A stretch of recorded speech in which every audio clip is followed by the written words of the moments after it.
again, folks. Thanks very much for sticking with us this afternoon.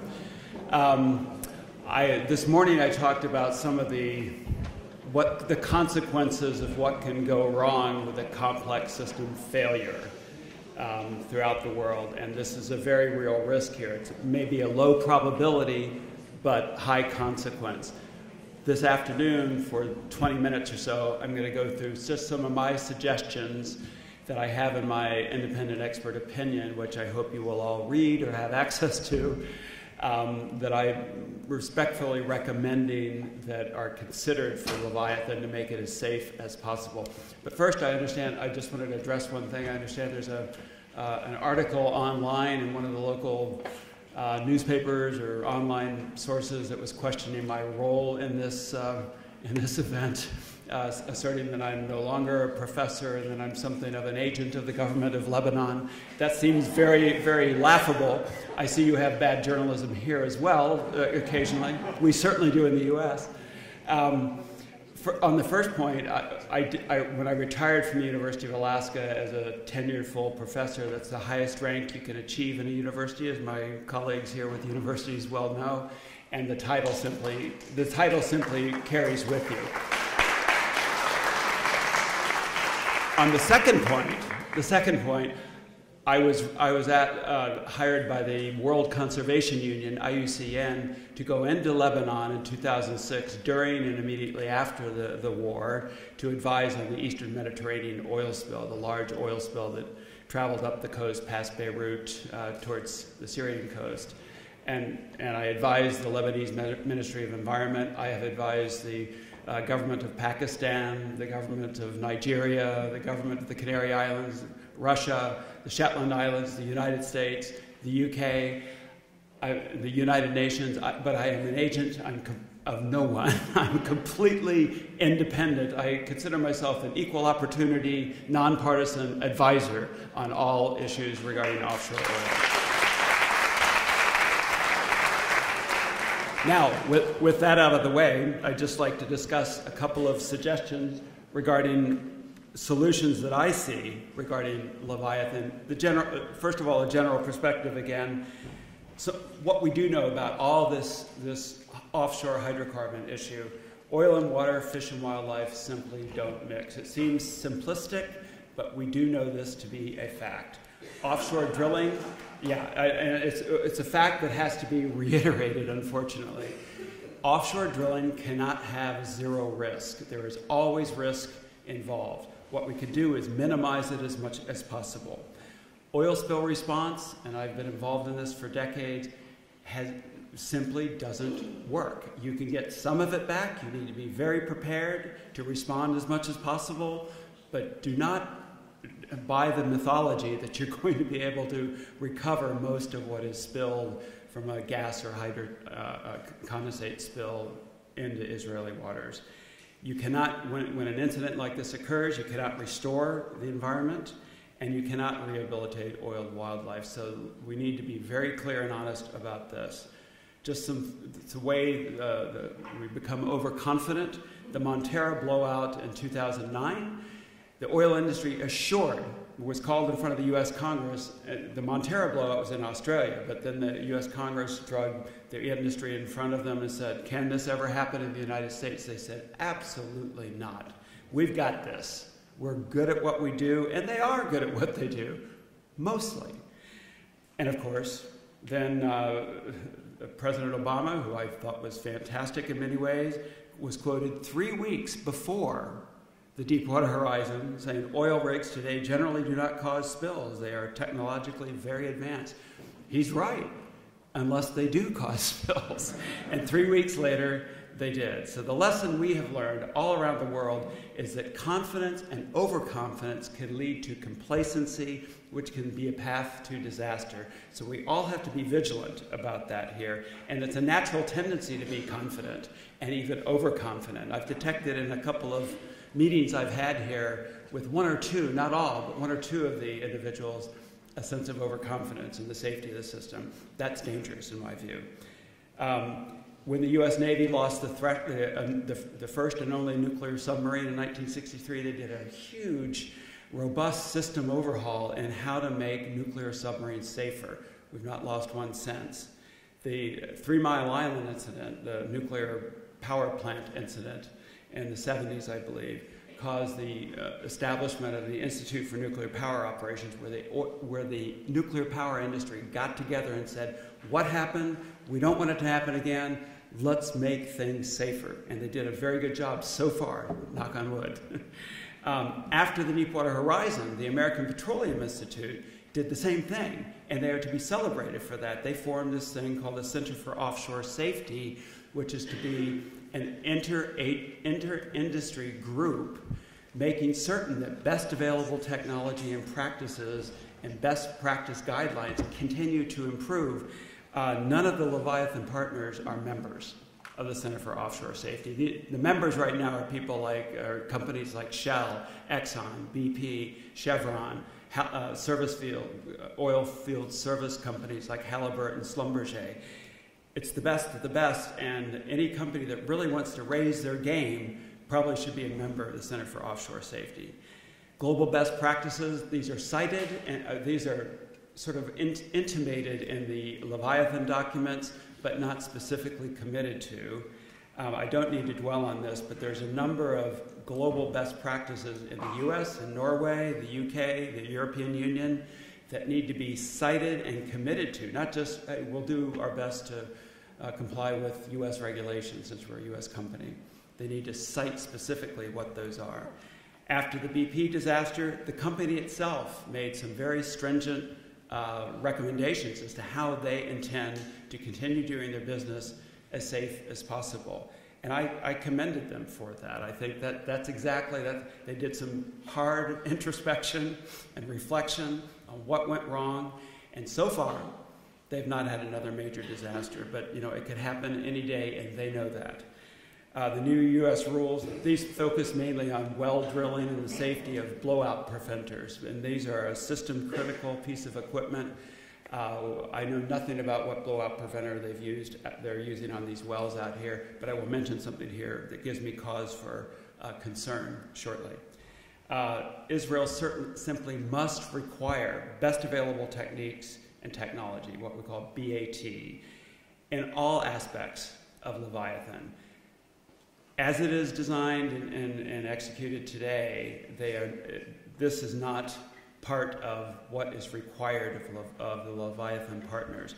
They use a risk reduction standard called as low as reasonably practicable, which is a kind of a lawyeristic fudge factor term that basically says if we don't think it's cost effective or reasonably practicable, we're not going to do it.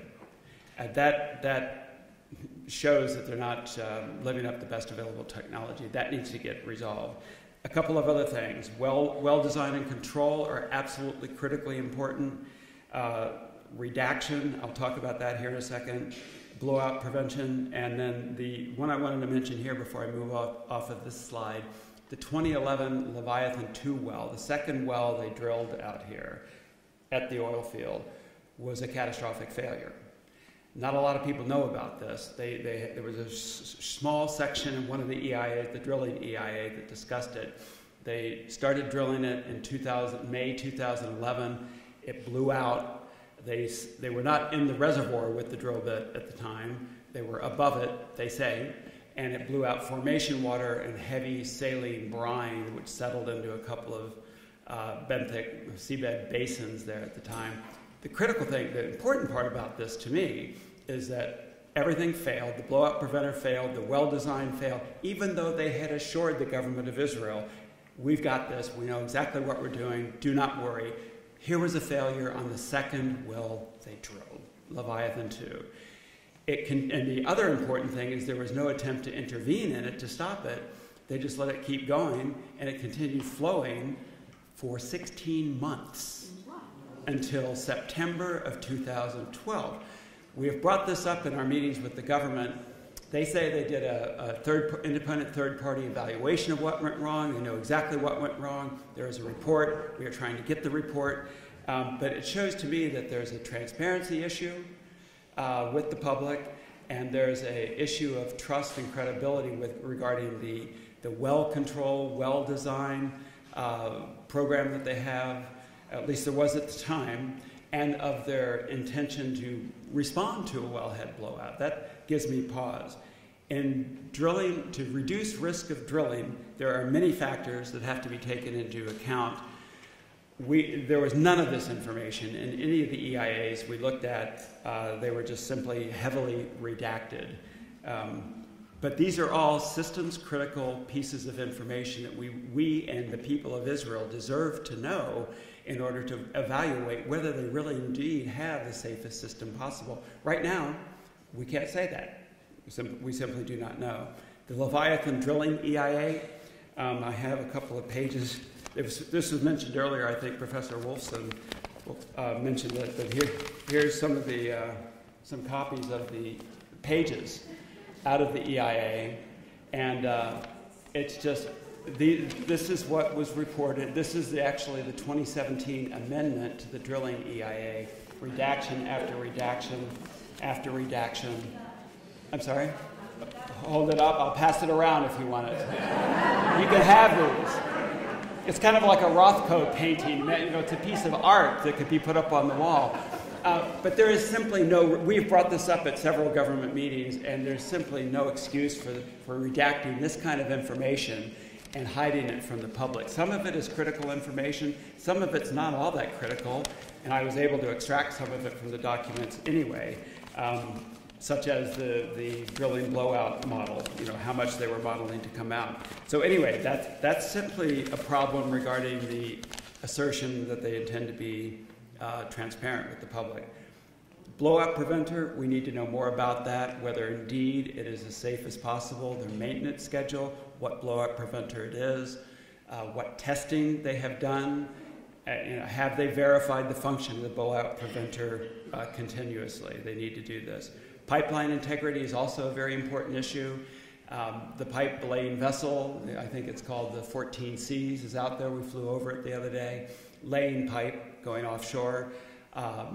Are there inspectors on board certifying the integrity of the welds? They have these large segments of pipe and they weld everyone together and then move on to the next section and weld that.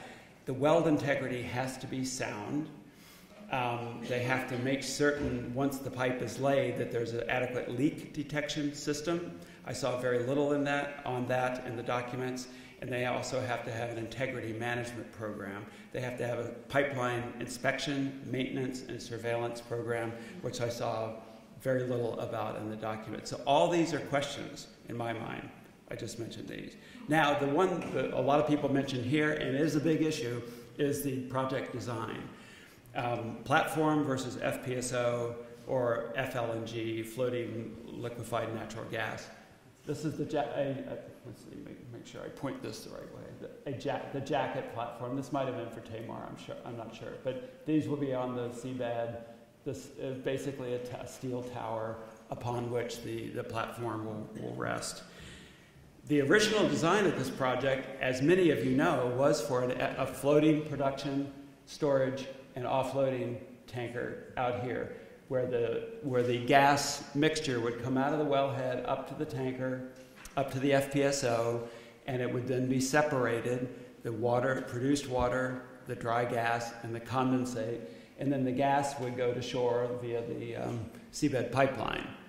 The condensate would then load onto shuttle tankers and go to wherever they want, wherever the market is. The other option was a floating LNG, liquefied natural gas facility. And that's where the production would come up to the facility. Again, they'd separate the three things, the water, the condensate, the gas. They would liquefy, supercool the gas to compress it, and then you'd have LNG tankers coming and calling at this, taking the LNG to wherever the market is, and also condensate tankers, taking that to wherever the market is. In this scenario, there'd be no pipelines to shore at all. There are several of these in the world today being used quite successfully so far. They're fairly new in the offshore oil and gas business, the FLNG facilities, but they are probably the future. The concerns I have in reviewing the documents regarding the nearshore platform include the proximity to shore of spills, and even though there's only a couple thousand barrels of condensate On the platform, the pipeline feeding maybe 4,000 barrels of condensate a day to it. Things can fail catastrophically on the platform. Imagine a fire or explosion. I showed you some pictures this morning where this happens. Our former presentation showed how volatile and dangerous gas can be unless you've got the system perfect. The seabed pipelines can fail, and in the FLNG system, you have no pipelines to shore. Noise, air emissions, we've talked about that this morning in Amy's presentation, and others, Professor Brodai. And all of the marine discharge, they're not right now planning to discharge produced water right at the platform. We'll talk about that in a second. All of this would go away if you eliminate the platform, the nearshore platform. So it just stands to reason that the most environmentally sound option would be to eliminate the risks inshore and put them further offshore over the gas reservoir. Of course, there's the visual and aesthetic advantage in removing the platform as well. I wanted to mention a couple things about security, though. This is a big issue here. I'm not telling you anything new.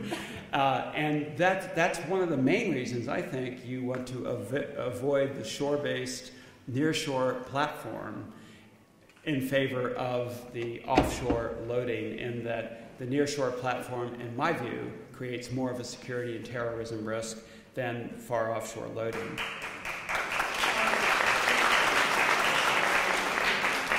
A close target is always an easier target than a far target, to put it quite simply. And even some assessments we've seen have suggested that possibly an optimal location for an FPSO would be maybe 40 kilometers offshore, because there would be better ability to secure it. But I get worried about that with having a large amount of condensate that close to shore anyway.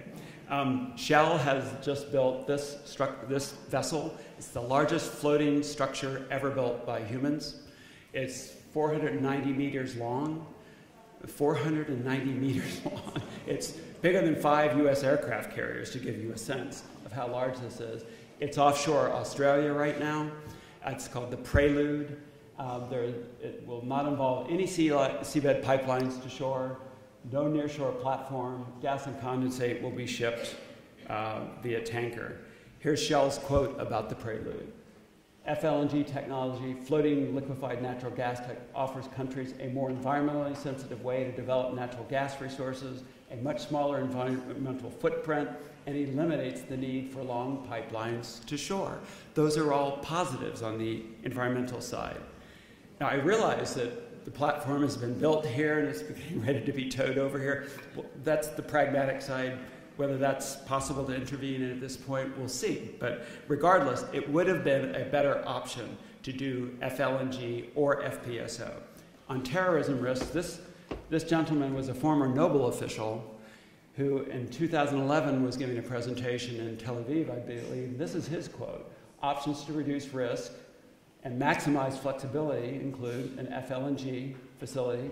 Experts regard the risks of protecting these vessels transporting LNG significantly lower than those of protecting pipelines or other stationary facilities."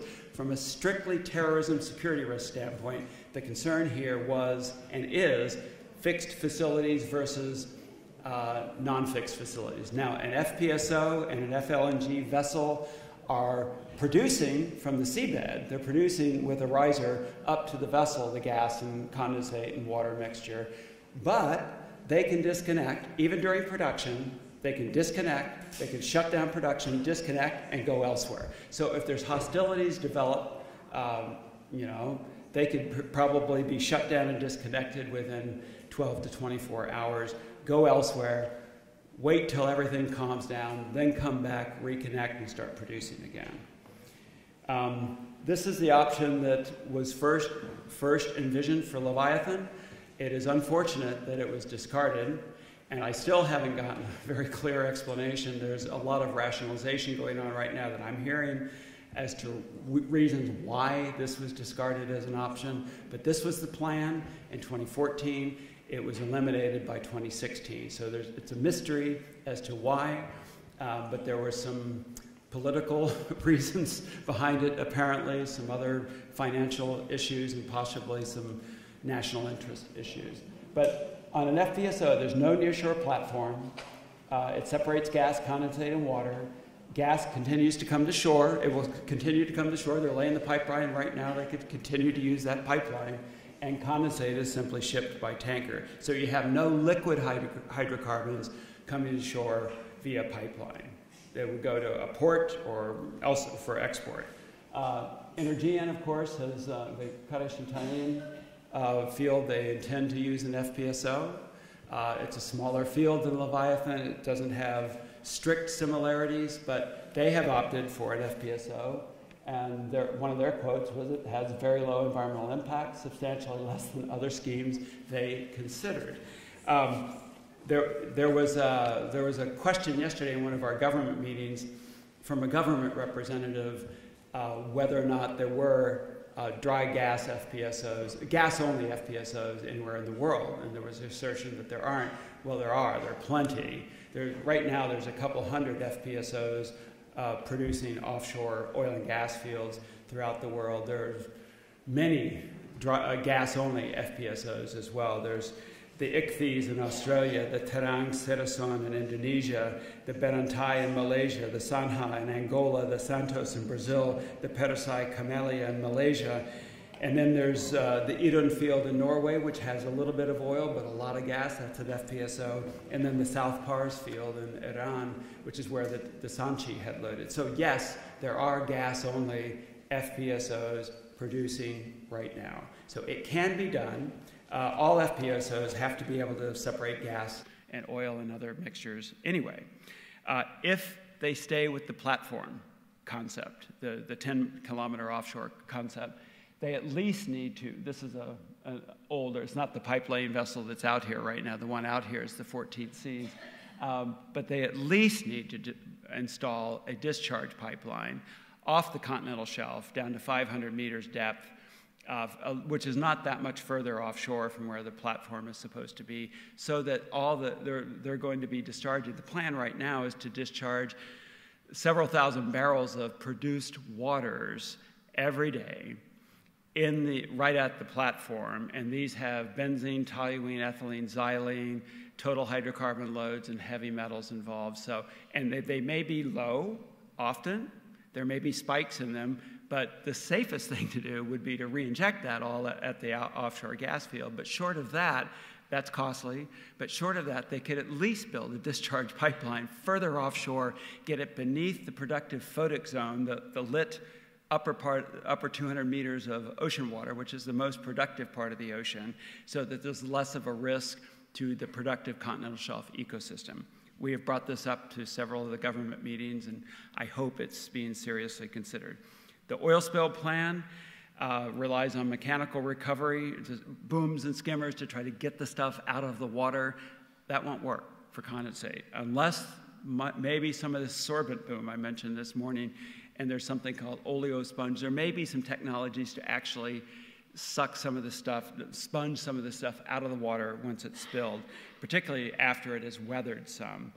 But I contacted the primary Tier 3 spill response contractor, Oil Spill Response Limited in the UK, which is the industry major oil spill response contractor throughout the world. It's oil industry.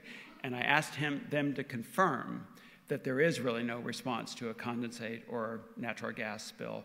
This is their response from their technical lead. You are correct that in a majority of cases, I would say all cases of gas and condensate releases, then it's simply a matter of watching it and monitoring where it's going, where the plume is going, and certainly in the first day of a condensate spill, if it's at the surface, it's got a lot of VOCs coming off. It's dangerous. You can't get near it. There's a real risk of not just of human health, but of ignition. You saw how volatile this stuff is. So we need to disabuse ourselves of the notion of being able to really respond to this.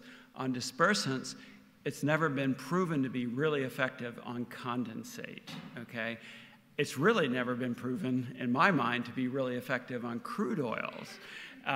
But the dispersant they have here, they at least need to test its effectiveness on Leviathan, Timar, and other condensates that are being produced, just to see. This is one of their primary response methodologies in the response plan. They usually spray it out of a C-130 with something called an ADS pack and an aerial dispersant delivery system. Thousands of gallons of this stuff is sprayed, trying to hit the slick here. It doesn't work well on crude oil, and it should never be done in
touch on them very, very quickly.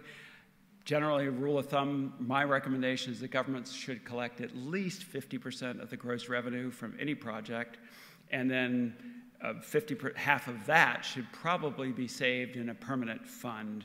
We do this in Alaska. Alberta, Canada does it. Norway does it. These are finite resources. The revenues from them are finite, and it just makes good common sense to save some of it, not spend all of it. Yeah. And there is a real inclination of governments and politicians to spend all the money they have access to. We all know that. It's kind of a human nature in a way, but it should not be done with public, finite hydrocarbon revenues. And you also need an oil spill fund, and apparently there is one. I'm not familiar with it, but you definitely need that to fund your prevention and response capability. I just wanted to put this up, the resource curse, some of you have heard of. I have seen this in many places in the world. I see it in Alaska. I've definitely seen it in Nigeria, where I work a lot, in the Niger Delta. In Russia, the resource curse is a big thing. But it's basically, this is a quote by the former Venezuelan oil minister. This is not Greenpeace. You know, this is the oil minister of Venezuela, one of the OPEC founders. And he was a big boomer for OPEC and oil at first. But then after he saw what oil, not oil, but oil money and the corruption and such did to Venezuela, he was not so happy about the decisions Venezuela had made for oil. And that's something to be, let me go back there for a second. It's just something to be conscious of. With a modest GDP in a country, if you have tens of billions of dollars or billions of dollars start flowing in, it can destabilize an economy and a social structure in unanticipated ways. I'm not saying it will do that here, but it certainly did that in Alaska. Financial liability for oil spills needs to be clearly thought through. I do not know what the statutes are here right now. But in the US, we've gone our own way. We're not part of the international protocols, and we have a fairly good, it could be better, but fairly good liability system. The main point here is providing a sufficient motivation for the companies to do the best job they can, right? Israel spill liability. The government of Israel is a party to a couple of international tanker spill protocols, but not the larger protocol. They're not a party to the hazardous and noxious substance, what we call the H&S Convention for tanker spills, such as a condensate tanker spill. They're not a party to the bunkers, the fuel bunkers convention, and there is no international convention for offshore drilling liability. So you need national legislation to make sure you're covered and that the industry is held to a strict standard. Stakeholder engagement, this is critical. The groups I've been involved in here are doing a remarkable job right now. Our recommendation, my recommendation is that that the government require the offshore operators to fund and have established an Israel Offshore Citizens Advisory Council. We have a couple of these in Alaska. They work remarkably. We get our little council in Prince William Sound has a paid staff of 19 professionals, committees. It's volunteers on the council itself, but a paid staff. They have funding for commissioning their own science and their own technical studies to confirm or refute what they're hearing from government and industry. And they get about $4 million a year from the pipeline company. I would recommend the Israeli at least $5 million a year because you've got a larger area to look out for than ours in Prince William Sound. I do have an exciting announcement, and it was exciting to me that the DG of the Ministry of Environment and Environmental Protection yesterday in our meeting, I have sent them information about these councils, and he announced in our meeting on the record yesterday that the Ministry of Environment supports this, I think, and will support this. So I think that's So just imagine that these NGOs and all the stakeholder groups of Israel appointed their own people to a council, having paid staff and funds with which to commission whatever studies you want and not be limited by funding to make sure that the oil tankers are safe offshore, the cargo vessels, and the offshore gas fields. Other issues, just real quickly, CO2 emissions were suggested in the project documents at only about 19 million tons. If you count all the product, the gas that would come out of it, it'd be over 1 billion tons. I would encourage the government of Israel to consider a carbon tax to dedicate a percentage of your fossil fuel revenues to sustainable energy transition. That's an important one.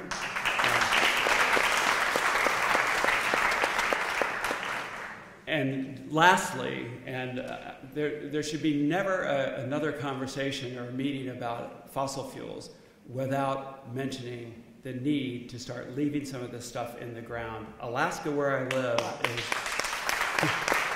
is an absolute travesty right now. We're losing sea ice, glaciers, permafrost. We're losing shoreline. It's an absolute travesty what's going on. And we're an oil state, and they don't want to hear it. You know, they're all locked in. It's part of the socio-political toxicity of oil, the resource curse, that they don't want to hear the truth about what oil is causing to Alaska.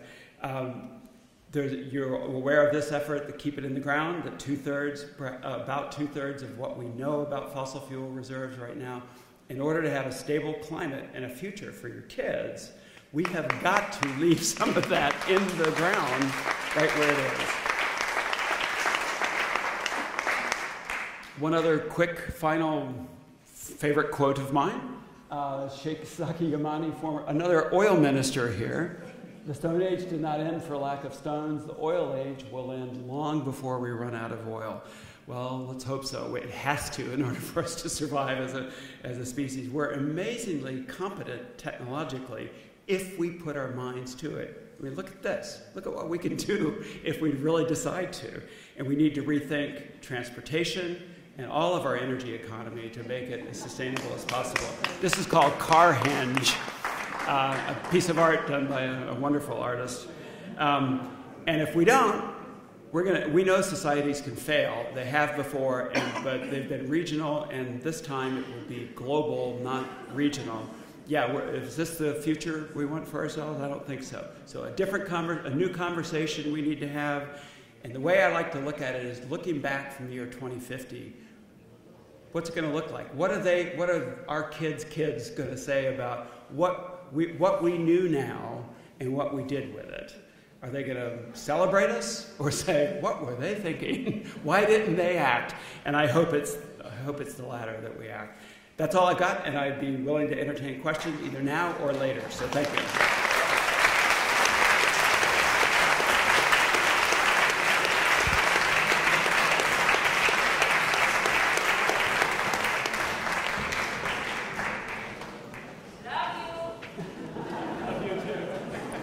Okay, we will take a few questions. We're going to shorten the break because we realise that we've gone a bit over time. So, any questions for Rick?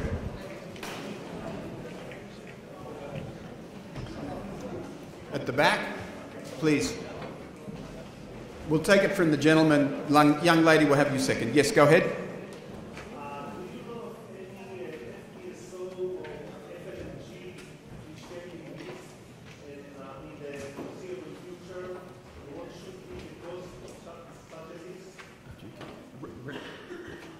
Are you asking about the risk from an FLNG and or an FPSO, or the cost? Oh, cost of leasing. Very reasonable. I don't know exactly what they are, but leasing anything is usually a better deal, at least for a short term, than building and paying for a purpose-built vessel specifically for this. The other issue, I might have mentioned this earlier, it doesn't have to be a 300,000 barrel tanker with gas separation on the tanker. It could be a 50,000 barrel tanker. It could be, there's a field in the North Sea, the Troll field, that even uses a semi-submersible with very little storage of condensate on board. Just separates it, passes the gas to shore with a pipeline, and loads that has a little condensate. Leviathan doesn't have a lot of condensate coming out per day, a few thousand barrels. So maybe you only need a 50 or 60,000 barrel capacity, a Panamax tanker size, something smaller than a very large crude carrier. So the costs are very reasonable. Sure, you can. Many of the FPSOs around the world are leased right now, both for oil and for gas. So yeah, it's a reasonable possibility. The issue we've got here right now, of course, is the platform has been built for several $1 billion in Texas, and they're ready to tow it over here or component it over here or whatever. So I don't know how feasible it is to get them to not do that and to reconsider the design of the project. But as this is a 30 or 40-year project, if you look forward over several decades, it would make sense to slow down for a little bit, get this right, and don't commit yourself to a particular outcome that is probably not the most advantageous. Okay, I'll just take a last question from the back, and then we're going to have a break because we want to get on with the roundtable. Go ahead.